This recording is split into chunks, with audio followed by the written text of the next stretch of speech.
It's round two from the atmospheric river, still sending waves of heavy rain across the Bay Area. This evening, our high-def Doppler lit up, showing where the heaviest showers are. San Jose and areas south getting the brunt of it. Here's what it looks like right now in downtown Morgan Hill. Steady, heavy rain falling for most of the afternoon. Slick roads as the rain pounds the area. How about a live look downtown San Jose? The rain falling here triggering a flood advisory. Concerns about minor flooding in areas with poor drainage. We have team coverage with our crews in the hardest hit areas. Let's begin with Chief Meteorologist Paul Hagan. Paul? The rain continues to fall across much of the Bay Area. Fortunately, it's not as intense as it was late yesterday evening and last night, and the winds aren't as strong, but the ground is saturated. More rain is still going to cause some issues for us, especially in the Santa Cruz Mountains. It's light rain shower activity right now in the North Bay. Not enough to cause any problems on the burn scars there, but we'll keep an eye on it just in case. A little break in the action right around the Bay, but then that heavier rain in the South Bay and in the Santa Cruz Mountains. The heaviest rain is down 101 from San Jose, especially around Morgan Hill and Gilroy. You have the flood advisory that contains all of Santa Clara County and a significant part of Santa Cruz County, and we also have a flash flood warning in effect for the Santa Cruz Mountains. This basically overlaps with that CZU burn scar. We're talking about the rain slacking off a little bit there, but it was falling intensely earlier today. Let's talk about the big picture perspective and the rain surging up in waves, and that's going to continue as we head through the rest of this evening and tonight. But I want to zoom in for a closer look at that CZU burn scar. It's outlined in red here, so we'll add up the rain through the rest of tonight and into early tomorrow morning, and we're talking about another 2 to 2.5 inches of rain potentially, especially in the highest elevations. After that, not a whole lot on top of it, but still that 2 to 2.5 inches of rain in the next 24 hours would be too much in a short amount of time. For the North Bay, again, it's light rain at the moment, adding up the rain for the glass fire burn scar in the LNU complex.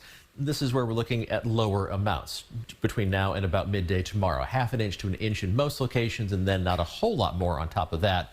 But it's still something we have to watch very carefully. We're at the point where just a little bit of rain can be the proverbial straw that breaks the camel's back. Now, some of the heaviest rain right now is falling in Morgan Hill. That's where meteorologist Darren Peck joins us with current conditions and the big picture perspective on this system as well. Darren? Paul, I was just checking the rain gauge down here in Morgan Hill, and since this started, Morgan Hill has gotten over 3 inches of rain.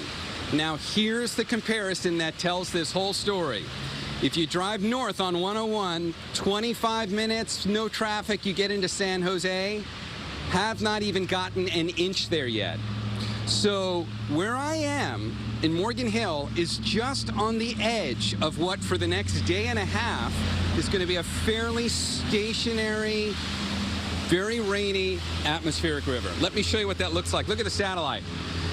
And you can clearly see what an atmospheric river looks like on a day like today from the satellite. Look at that steady stream of just solid cloud in a very narrow band coming right into the coast of California from, you know, like Monterey County and really southward, but also right up through here, right through this part of Santa Clara County. Look at the rainfall totals. If you watch the accumulated rain, it just paints a beautiful picture of how atmospheric rivers can treat a landscape. Look at the tail that stretches out into the Pacific.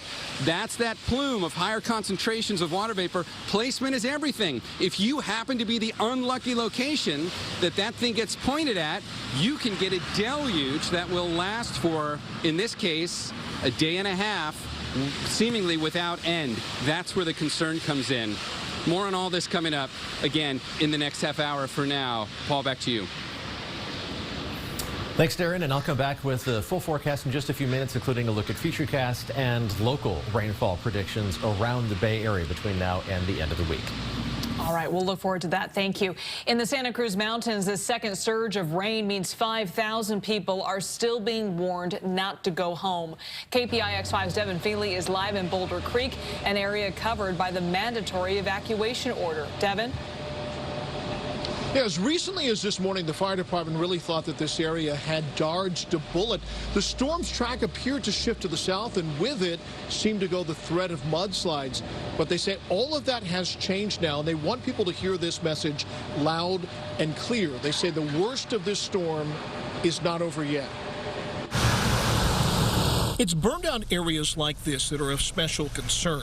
The fear is that the ash and charred ruins of the CZU fire could become a river of mud, threatening homes and lives. Most of the houses in my area are still there, but there are some above us that aren't. And so I think the concern was that the debris flow could adversely affect us. Greg Shulman decided to stay behind despite evacuation orders. He's been out all day assessing the damage to his neighborhood, and as the storm re-intensifies, he's now urging neighbors who left to think twice before coming back. There's people that want to come home now, and I'm on social media as somebody who's very vocal in the community up here on social media, trying to keep people aware of what's going on. The Boulder Creek Fire Department monitored the storm throughout the overnight hours. Initially, it looked like the area had been spared.